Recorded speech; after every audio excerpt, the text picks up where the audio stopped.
Good evening, ladies and gentlemen, and a Merry Christmas to you all, and welcome to my Christmas message of 2025. Now, it seems a little bit the fashion, if you will, these days that every person has got to have something to say.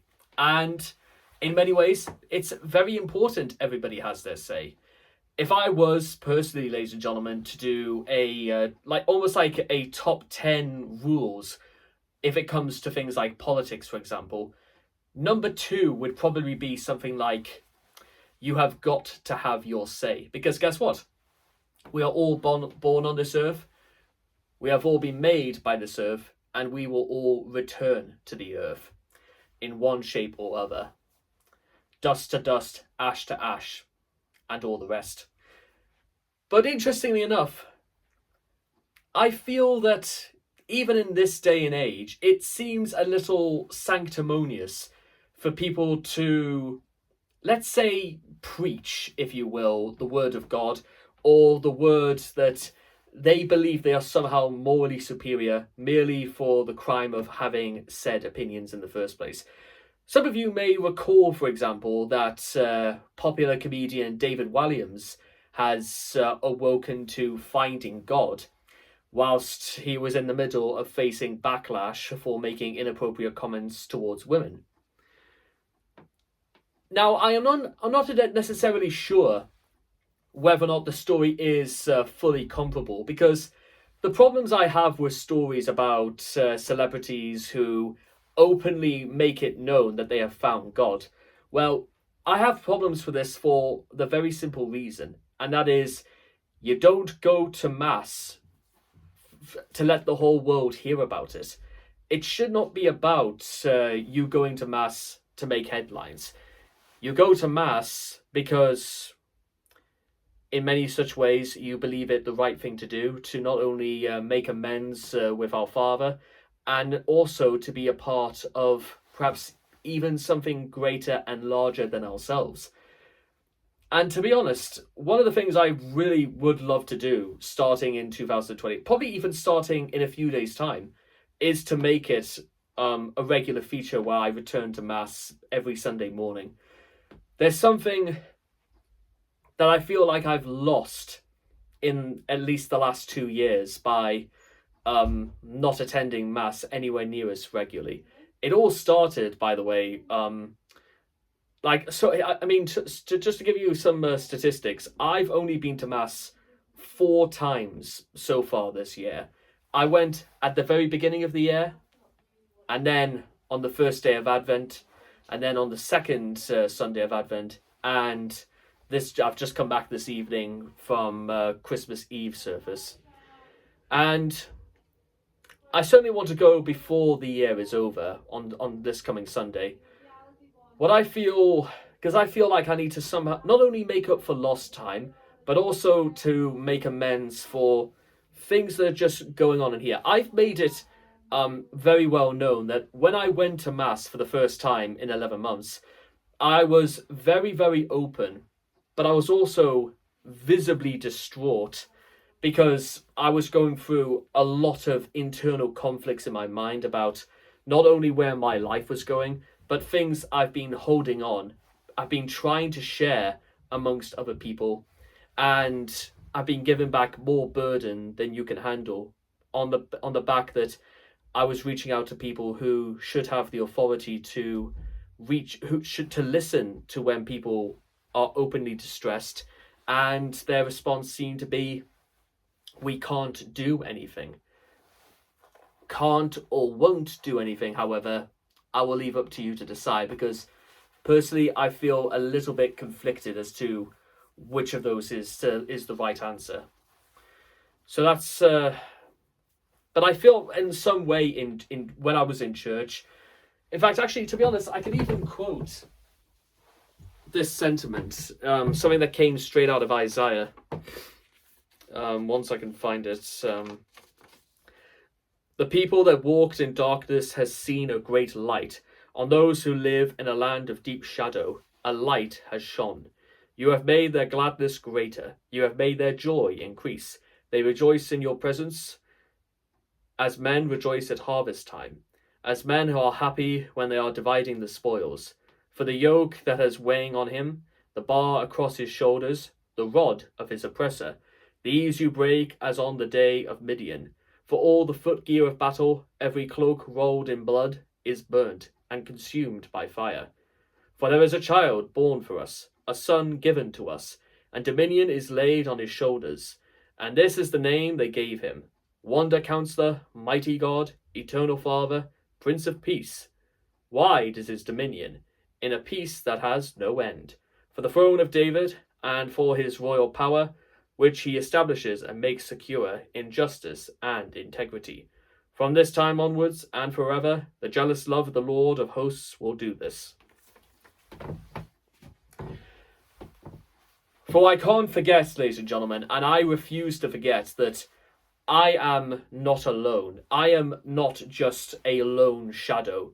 I am merely part of a series of bodies of long shadows who are walking interminably in the seas of darkness. And you know what?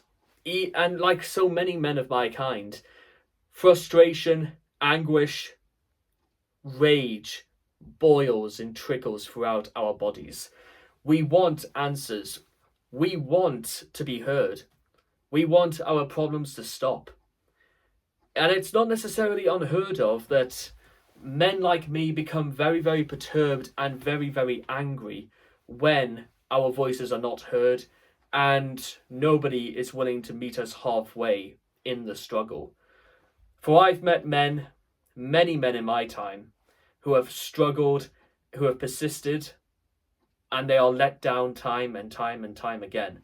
During my time, ladies and gentlemen, I've worked alongside soldiers, privates, colonels, sergeants, misfits, joyriders, troubled youths, dealers, backpeddlers, schemers, the shrewd, the greedy, the innocent, the honest, the desperate, the enraged, the kind, the grief-stricken.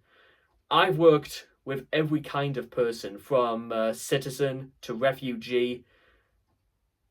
I've worked amongst some of the most incredible people you're ever likely to meet, and I'm most likely going to be working alongside some of the most incredible people I have yet to meet yet. And you know what? Maybe they are thinking the exact same thing at the moment, that they are ready to meet the very people who are going to change the world.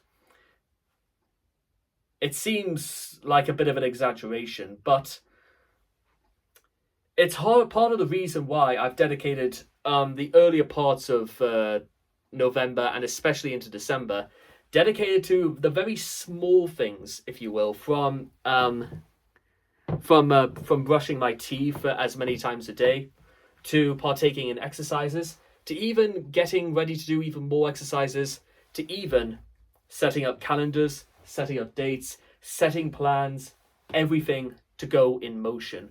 Wheels within wheels are already starting to turn, if you see. Because in order to come out of this land of darkness, a light has to be shone. And surprisingly, it may not be the light that anybody was daring expecting. Lights can come from anywhere, from the sun, from the light illuminating this room, to the very ring of light that is making it better for you people to see me, to even the light of this little lamp right here that is designed to give an even better shine, if you will, to the video quality. The point what I'm trying to get at is that you need something to look towards. You need direction. You need a logical reasoning to do anything. You need a purpose. You need to start from somewhere. And what I am planning to do is that once Christmas Day is over, then whilst everybody is relaxing, whether they're nursing their bellies on Boxing Day or nursing a hangover, I'm going to go straight back to work. And this time, it's only working for myself. And I know exactly what I'm going to do, and I hope that a lot of you are going to come along and see it, because I've already lost a whole year of my life through a series of unending miseries and degradations and the gnashing of teeth. We cannot afford, if you will, to waste any more time.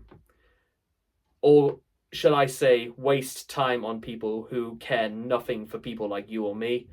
So therefore, we have got to spend it on ourselves. We have got to owe it to the things that we do, the things that we care about, because what's the likelihood of certain people out there in the world who care nothing for you?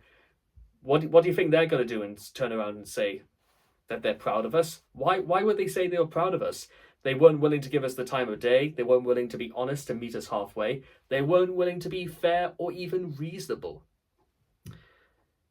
You know, some would say, and I've heard it said to me before, that if Saint James was alive today, I was told that I would suit being Saint James really, really well, because in the eyes of many priests, they interpret Saint James as being what they call a social justice warrior, meaning, of course, a man who believed in the concept of a great deal of fair play. Somebody who believed in the purpose and the organization of rules set in stone, people to be respectful to each other, for people to respect each other in return, for people to lay out conditions, and if certain conditions are met, maybe all of them perhaps, the logic is that you reward people for playing the game, for being fair, and rewarding the people who have done exactly as they were told. Labourers deserve their wages, as they said. Is it not fair and just that if you work for somebody, then they are going to reward you for the work you do?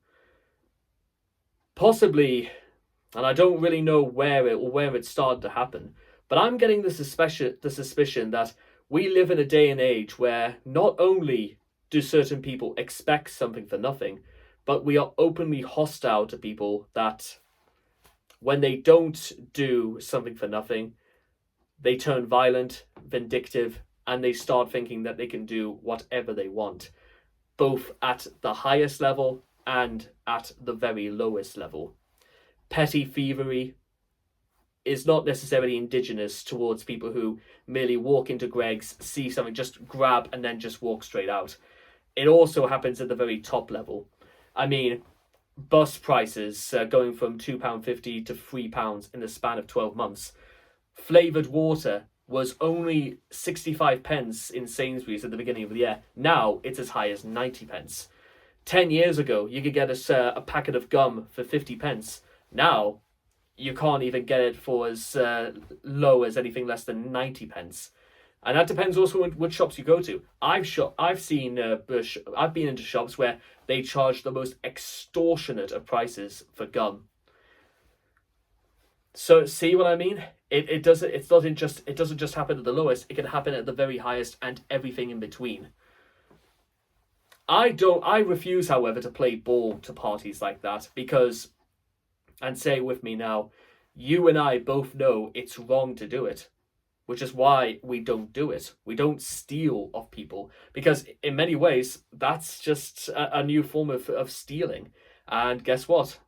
I don't believe in the concept of stealing, so therefore, I don't do it. I suppose if there's one way in which I'm trying to find the best way to summarize this whole message, if you will, but this year has made me feel alone, and it could have made me cruel. It could have made me wicked. It could have made me miserable. It could have made me angry. It could have made me vengeful. It could have made me violent. These are the things this year could have done to me, and yet I have chosen to reject all of them.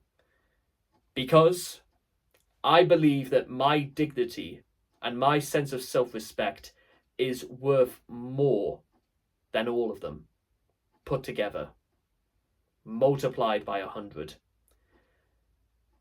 And that's what hopefully I want people to perhaps maybe take away from all this, is that You deserve more than what you are given. And I know people out there personally who work like demons, who slave away, and they are merely given the simple the proceeds merely to stay alive. And I've worked alongside people who are like that. And you know what? One day they will get more than their fair share. I really, really do. It may not happen today, but it will happen. I really, really do. And even the people watching this right now, they know exactly who this are, because you know what? I'm talking to you. You out there deserve more. No God or government is ever going to give it to you. So therefore, we are going to have to work for it ourselves. And when I say work, I mean work. And not degrading ourselves or putting ourselves in a position in which it might be considered easier to steal, or it might be considered easier to steal off other people. No, we are better than that. And I've even had to find this out myself. But you know what we're going to do for 2026 is to be better to ourselves.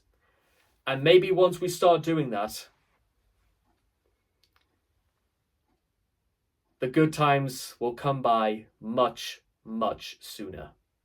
So that's going to be my message for Christmas, is to, in the words of William Shakespeare, and honestly, this is, I can't stop using this phrase. It's absolutely one of my favorites, and that is, love all, trust a few, be cruel to none. And that, ladies and gentlemen, as you may say, is all's well that ends well.